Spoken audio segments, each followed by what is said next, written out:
बेहिशेबी मालमत्ता प्रकरणी तुरुंगात कैद असलेल्या छगन भुजबळांना सरकारनं आणखी एक दणका दिलाय।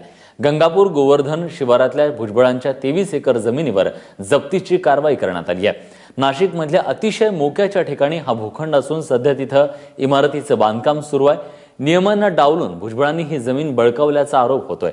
हा संपूर्ण प्रकरणाचा आढावा एबीपी माझाने घेतलेला आहे।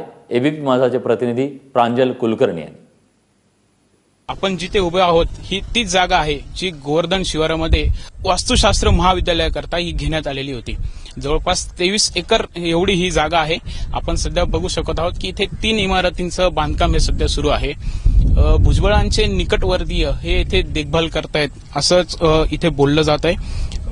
काल अधिनियम शर्तींचा भंग झालाय असं दिसून आलंय आणि याचनुसार ही जमीन जप्त करण्यात आलेली आहे। मंत्रालयातील पथक इथे काल आलं होतं आणि त्यांनीच ही कारवाई केली असं एक इथे बोललं जात आहे। 2009 पर्यंत या ठिकाणी कोणतेही बांधकाम झालेले नव्हते, मात्र अचानक काही महिन्यांपूर्वीच इथे हे बांधकाम सुरू झालेले आहे। एकंदरीतच काय तर छगन भुजबळ यांच्या अडचणीमध्ये ही दिवसेंदिवस वाढ होते हेच दिसून येत आहे।